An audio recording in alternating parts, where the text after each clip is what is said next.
저는 설교의 대부분의 시간을 성경이 말하는 복음이란 무엇인가를 설명하는데 아주 많은 에너지를 씁니다.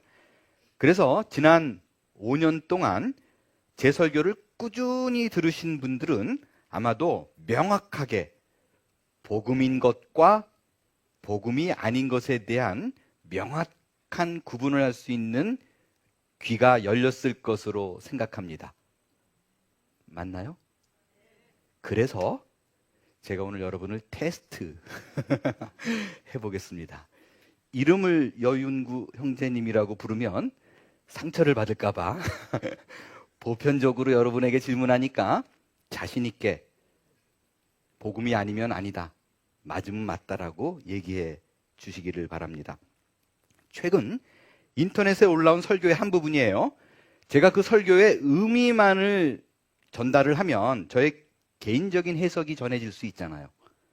그래서 그 영상 내용을 그대로 토시 하나 빼놓지 않고 그대로 글로 옮겨서 그분이 사용한 단어와 문장을 그대로 읽겠습니다. 이렇게 설교하셨어요. 듣고 복음인지 아닌지 판단해 보세요.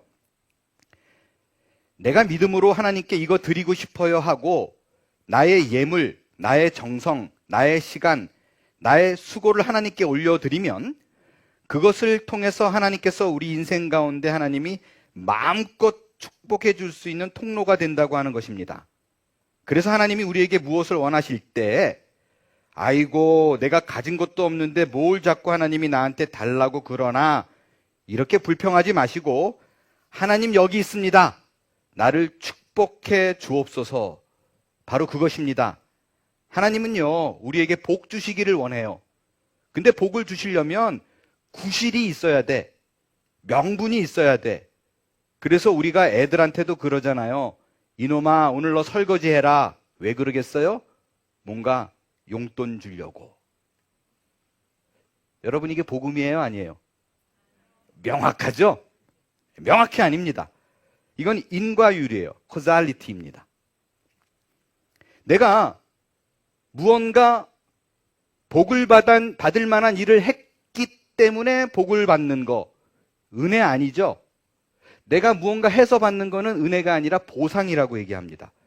보상은 다른 모든 종교에서 다 가르치고 있는 거예요. 너 신에게 이거 해. 그럼 내가 이거 줄게. 그래서 기독교만의 특성이라고 말할 수 없어요. 여러분, 내가 뭐를 해서 신에게 뭐를 받아내는 것이 좋다라고 여겨지시는 분들은 굳이 예수 안 믿어도 돼요. 다른 종교 가도 그 신이 그렇게 줄 거예요. 여러분, 복음, 이거 한자죠? 이 복음이라는 한자어를 그대로 우리말로 바꾸면 복된 소식이에요. 좋은 소식입니다.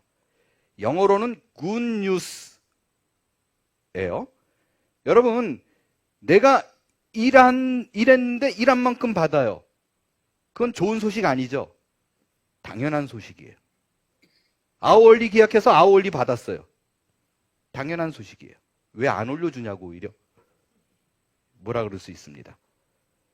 좋은 소식은 조건 없이 내게 주는 사랑이 좋은 소식이에요.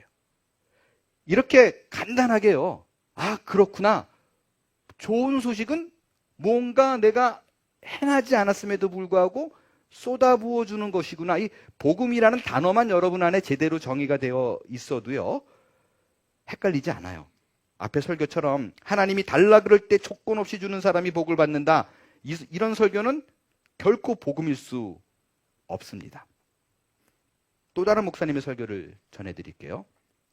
이 설교를 하신 목사님은요, 한국의 기독교 프로그램에 등장하면서부터 굉장히 아주 많이 유명한 목사님이 되신 분이에요. 제가 이분의 설교를 옮기기 전에 도대체 올라온 지 얼마 안 됐는데 얼마나 사람들이 봤는가 그 뷰를 봤더니 얼마 되지도 않는데 이미 15만 명이 시청을 했어요. 참고로 제 설교는 한 주에 한 100명 봅니다. 영상의 제목이 구원받았는지 아닌지를 아는 방법이에요. 잘 들어보시고 이게 복음인지 아닌지를 생각해 보길 바랍니다. 어떤 사람이 반지 하나를 손에 입수했습니다.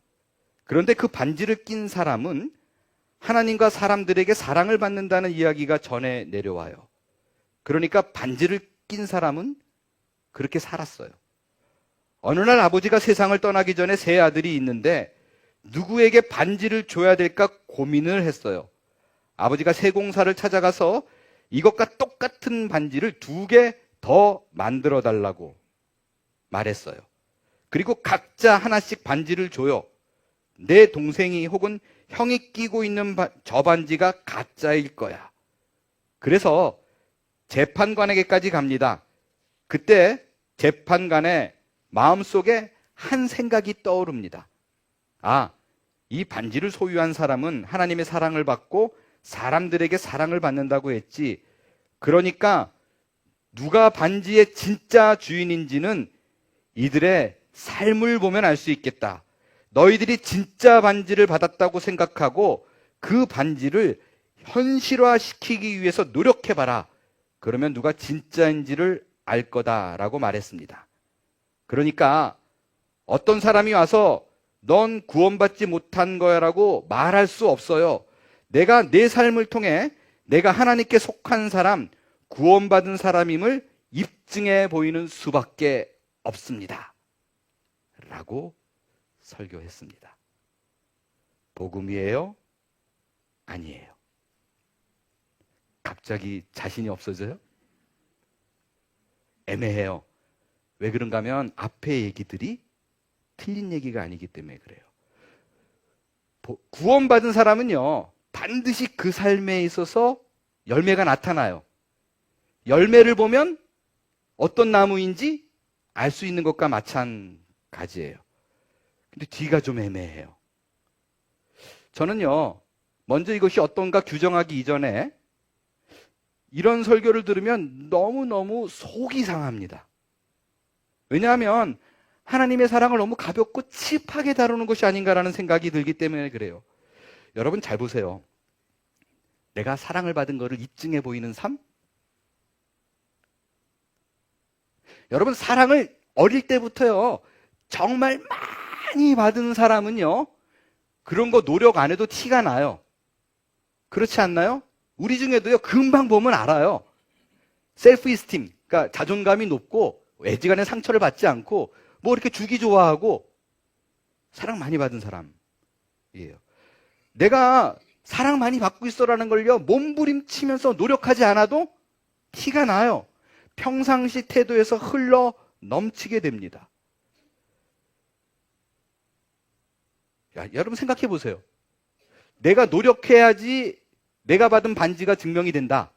그러면 3명 다 노력하면 3개 다 진짜예요? 그럼 다른 종교도 진짜예요. 이해되시죠? 사랑과 기침은 감출 수 없어요.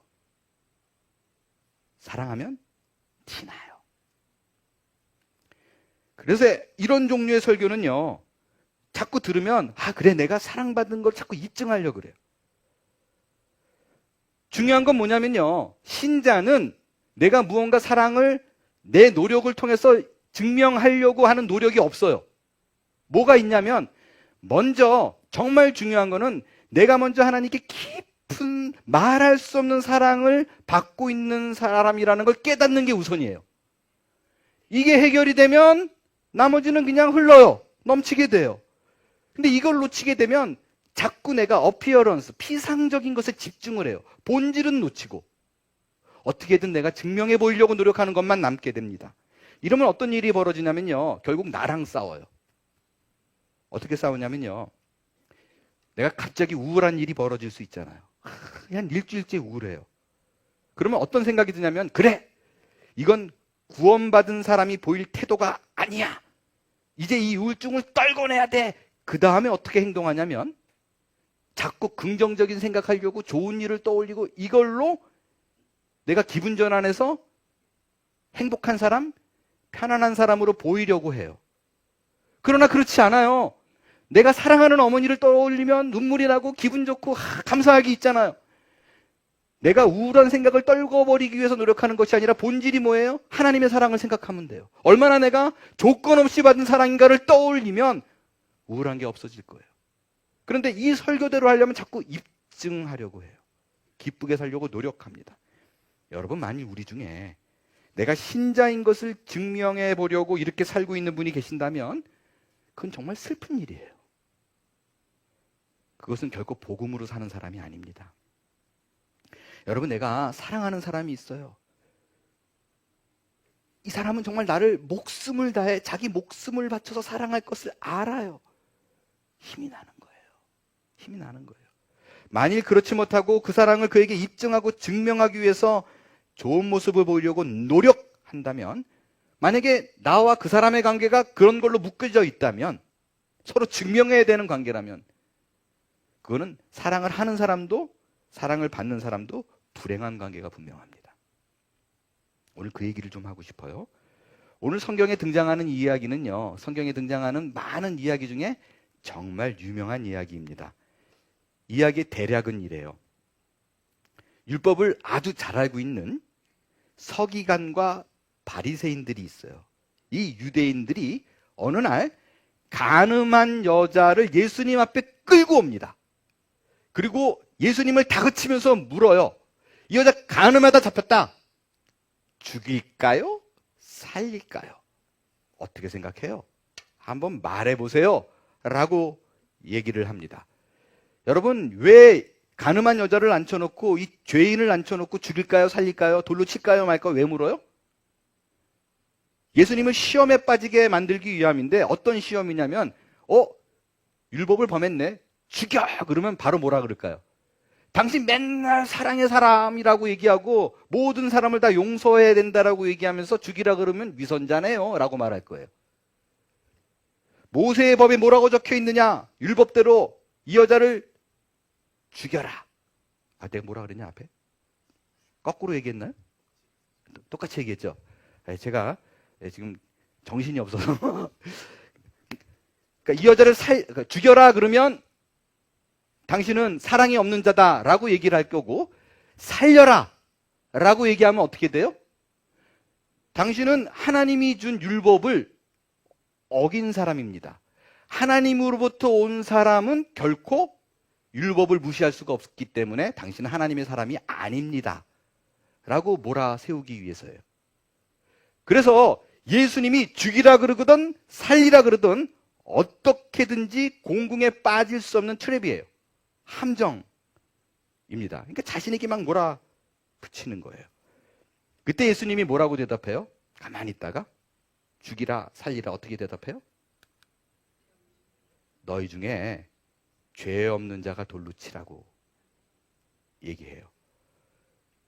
이 말을 하니까 가만히 있다가 사람들이 이 여인만 남겨두고 다 하나씩 하나씩 물러가고 없어져 버렸어요. 사람들이 다 물러간 후에 예수님이 어떻게 했어요? 그 여자에게 다시는 죄를 범하지 말라 라고 얘기하고 이 여자를 용서해 주는 것으로 끝이 납니다.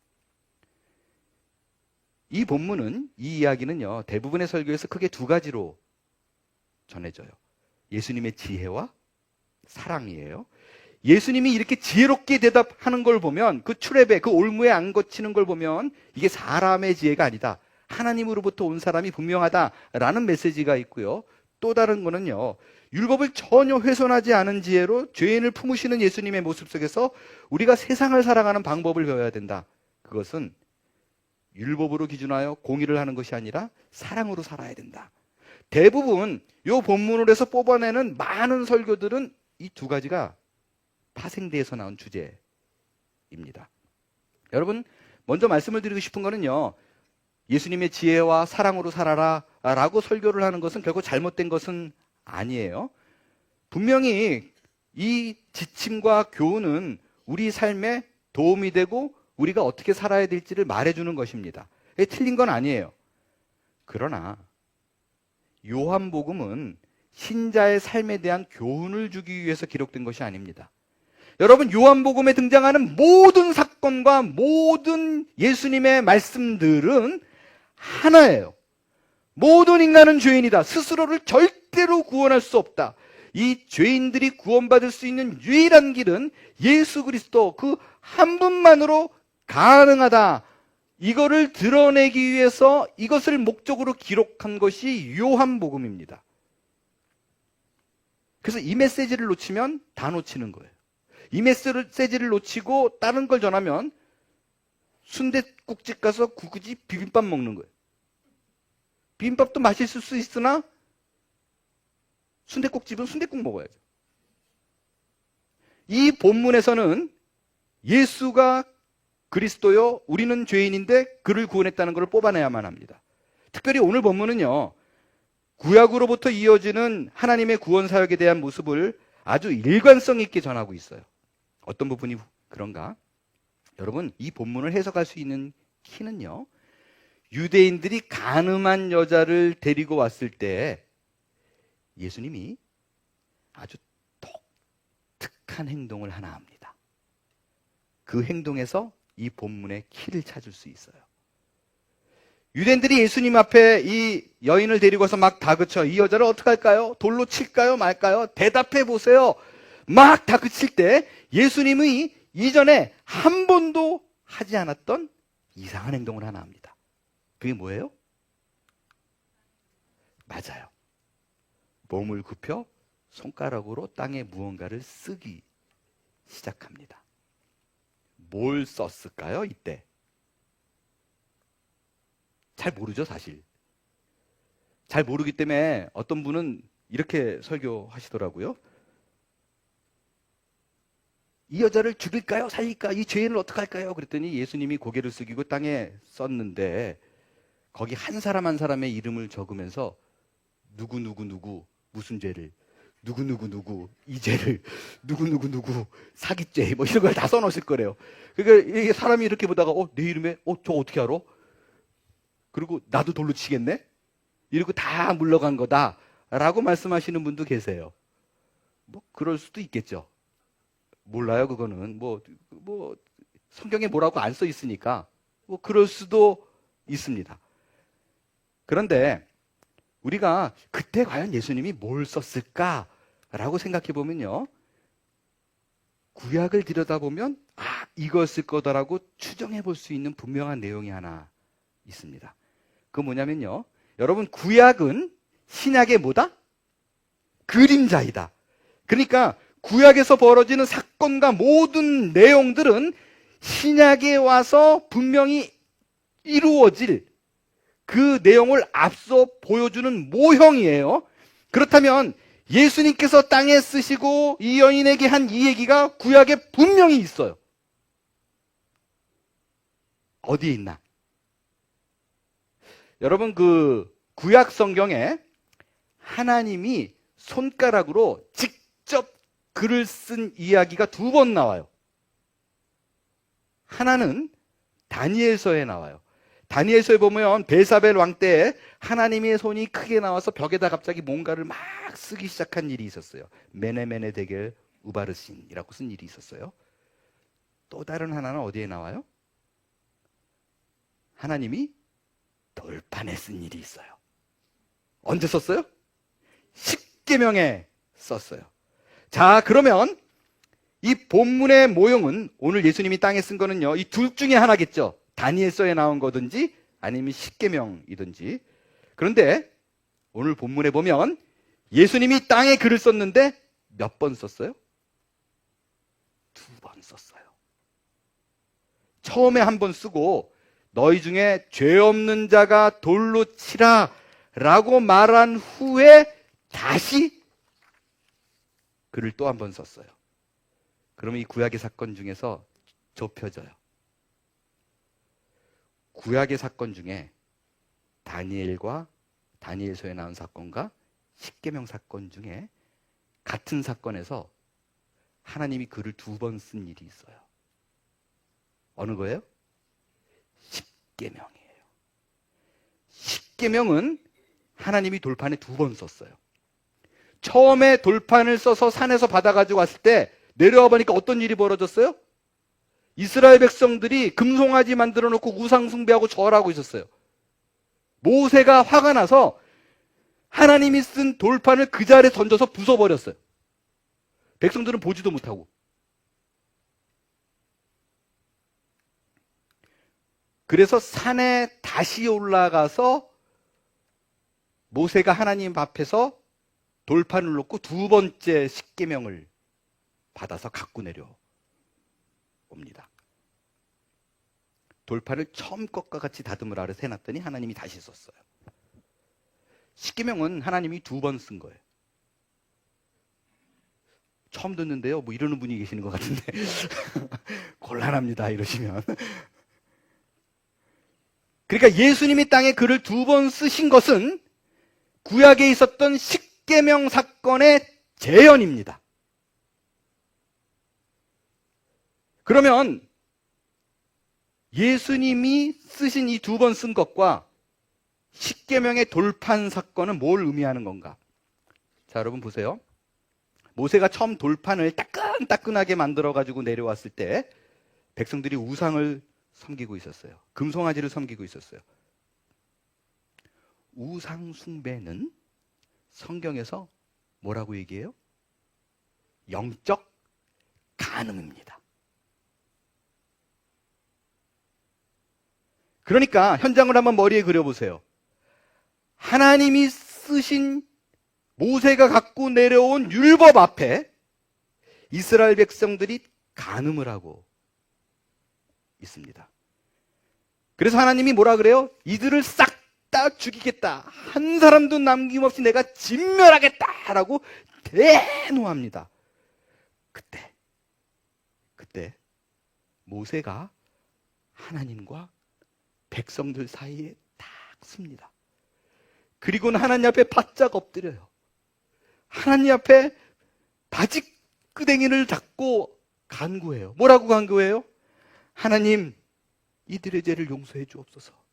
내 이름을 지워버리더라도, 무슨 얘기예요? 내 존재가 없어지더라도, 내가 죽어 없어지더라도 제발 이스라엘 백성들을 용서하옵소서. 이렇게 기도해요.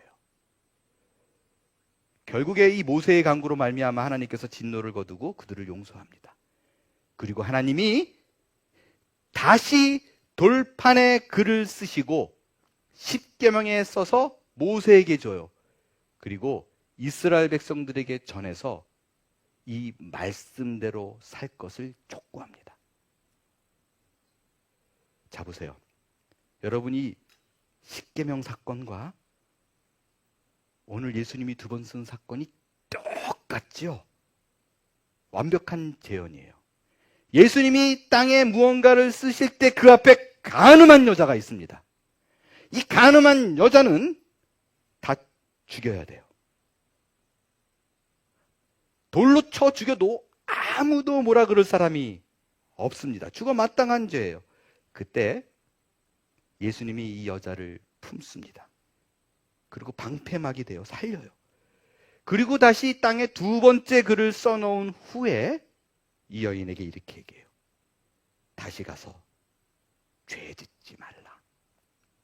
말씀대로 살 것을 촉구합니다. 똑같습니다. 결국 이 사건은 구약의 십계명 사건의 현장이 그대로 신약에 와서 재현된 거예요. 간음한 이스라엘 백성이 첫 번째 돌판과 두 번째 돌판 사이에서 간구했던 모세의 기도로 살아난 것처럼 이 간음한 여인 역시 땅에 글을 쓰신 첫 번째 돌판과 두 번째 돌판 그 사이에 선 예수님 때문에 심판을 면할 수 있었던 것이에요. 여러분, 나중에 이 모세의 돌판이 어떻게 돼요? 이 십계명, 이 돌판은요, 법궤 안에 들어가요. The Ark of the Covenant. 이 안에 들어가서 넣습니다. 자, 여러분이 앞에 그림 보이죠? 이게 이제 추정이에요. 그러니까 성경에 나온 구약의 얘기를 듣고 아마 이렇게 생겼을 거라고 만들어 모형이에요. 근데 보세요. 여기 잘 보면요. 그 법궤 위에 뭐라고 써 있어요? Mercy Seat. 이거를 한국말로 하면 좀 어려워요. 성경에 나온 거는 뭐라고 되어 있냐면 속죄소 혹은 시은좌라고 되어 있어요. 똑같은 말이에요. 속죄소나 시은좌나. 그러니까 긍휼의 자리, 은혜의 자리, 그 법궤 뚜껑을 그렇게 불렀어요. 이 율법을 어디다 넣어요? 법궤 안에 넣어요. 그리고 그 법궤 율법을 넣은 그 법궤 뚜껑을 꽉 닫아버려요. 이걸 뭘 의미하냐면요. 율법은 우리가 죄인이라는 걸 알려주는 역할을 해요. 율법을 보고 내가 죄인이라는 걸 깨달아요. 그러니까 율법은 인간의 죄를 상징한 거예요. 인간의 죄를 상징하는 법궤를 그 안에 놓고 시은 자, 멀시 시트로 꽉 눌러서 그 죄가, 인간의 죄가 밖에 보이지 않게 만들어 놓습니다. 그래서 멀시 시트예요. 긍휼의 자리예요. 죄를 덮어주는 거예요. 그러면 이게 시트잖아요. 시트가 뭐예요? 자리예요. 그럼 여기 누가 앉아 있다는 거예요. 누가 앉아 있을까요? 레위기 16장에 보면요. 1년에 한 번 대제사장이 속죄일에 법궤 앞으로 갑니다. 그래서 제물을 잡아서 그 피를 저 멀시 시트라고 써 있는 뚜껑 위와 법궤 앞에 쫙 뿌려요. 법궤를 완전히 덮어 놓습니다. 여러분, 이게 영적인 의미가 뭐냐면 제물로 오신 예수 그리스도, 그가 흘린 십자가의 피가 율법을 상징하는 우리의 죄를 완벽히 덮어서 우리의 죄가 가리워졌다라는 것을 의미합니다.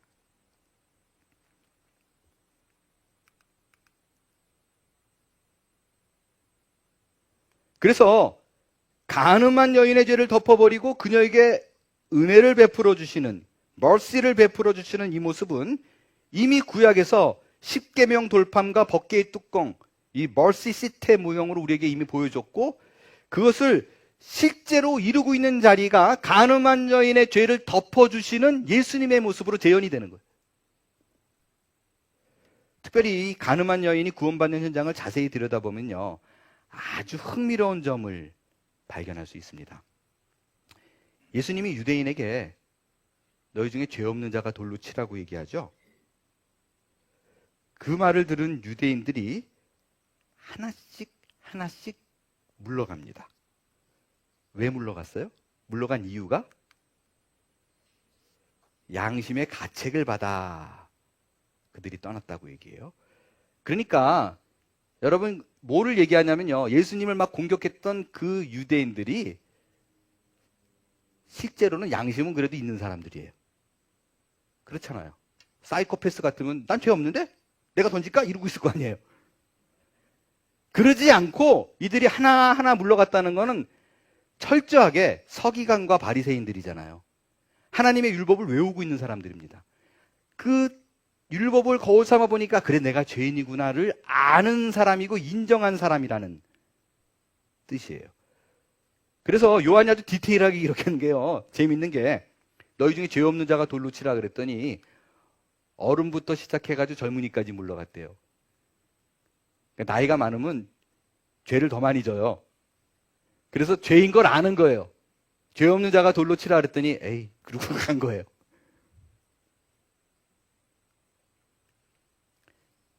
여러분, 이들은 자기가 죄인이라는 걸 인정했어요.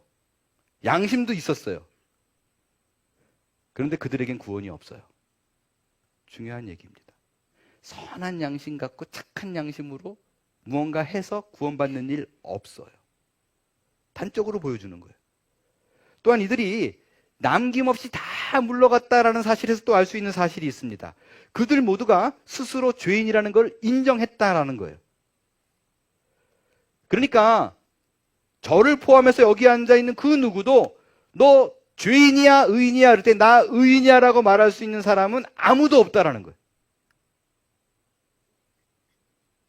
근데 내가 죄인이라는 것을 인정하는 자가 구원 얻느냐?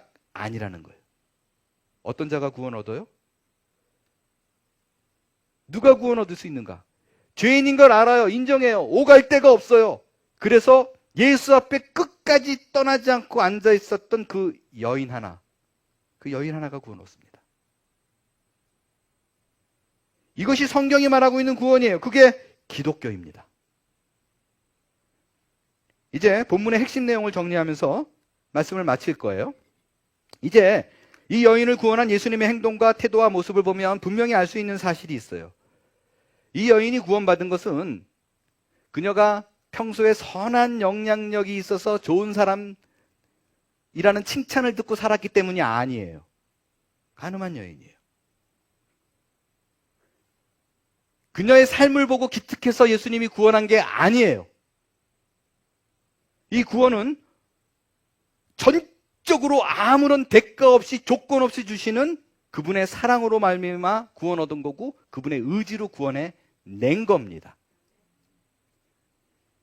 예수님은 그녀를 구원한 후에 이제 다시는 죄를 범하지 말라라고 하면서 구원받은 자들이 어떻게 살아야 될 것이에 대한 지침을 줬어요. 여러분, 이게 기독교 구원의 순서예요. 선한 삶을 살아서 기특해서 구원해내는 것이 아니라 죄 중에 있는 자를 구원해내고 끄집어낸 다음에 봤지, 이게 내 사랑이야. 그러니까 이제는 착하게 살아. 말씀대로 살아. 이게 구원의 순서예요. 그러니까 앞서 서두에 예를 들었던 어느 분의 말씀처럼 내가 뭐를 행해서 하나님이 구원해 주시고 복을 주시는 것이 아니라 예수님의 일방적인 사랑이 우리를 살린 거예요. 또한 여러분 잘 보세요. 이 여인이 예수님 앞에 있었다는 것은 뭐냐면요, 자기가 진짜 죽을 만한 죄인이라는 것을 아는 거예요. 그래서 그분 앞에 엎드려가지고 이분의 용서를, 이분의 사랑을 구할 수밖에 없기 때문에 못 떠나고 있는 거예요. 여러분, 우리도요, 내가 당장 지금 죽어도 모두 다 지옥 갈 만한 죄인이라는 것을 인정할 뿐만 아니라 그렇기 때문에 나는 예수님이 필요합니다라고 달려오는 사람들이라면 구원의 백성이 될 것이에요. 그리고 내가 진짜 죽을 만한 죄인인데 그 죽음에서 구원받은 사람이 이 사람이다. 이 사람 때문에 내가 구원받았어. 라는 것을 알면 이분의 말을 안 따를 수가 없습니다. 내가 노력해가지고 뭐가 아니라 마치 내 사랑하는 부모님의 유언처럼 내가 무슨 나쁜 짓을 하다가도 우리 엄마가 우리 아빠가 그렇게 살지 말라 그랬어 라는 것을 떠올리고 되돌아오는 것처럼 그분의 깊은 사랑을 체험하면 내가 말씀대로 살게 될 것입니다. 입증하려고 굳이 애를 쓰지 않아도 저절로 내 삶 속에 흘러넘치는 무언가로 주변의 사람들이 알게 될 거예요. 왜냐하면 기독교는 도를 깨우치는 종교가 아니라 그분의 사랑에 항복하는 종교이기 때문에 그렇습니다. 요한은 이 요한복음을 쓰기 시작하며 처음부터 한 가지 사실을 전제해 놓고 글을 써내려갑니다. 그것은 빛이 어둠에 비치되 어둠이 깨닫지 못하더라. 이 사실입니다.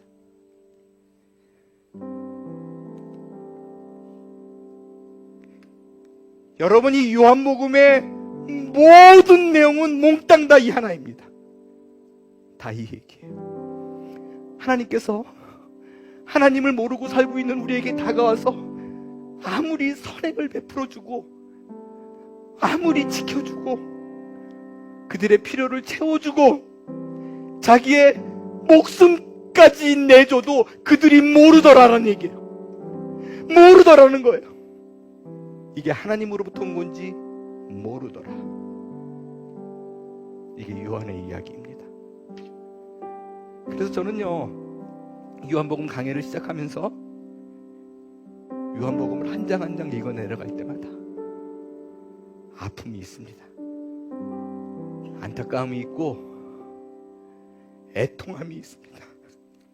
왜냐하면 하나님이 아무리 가까이서 그 귀에다 대고 소리소리 외치고 내가 네 곁에 있다고, 너야 너를 사랑한다고 외쳐도 못 알아먹기 때문에 그렇습니다.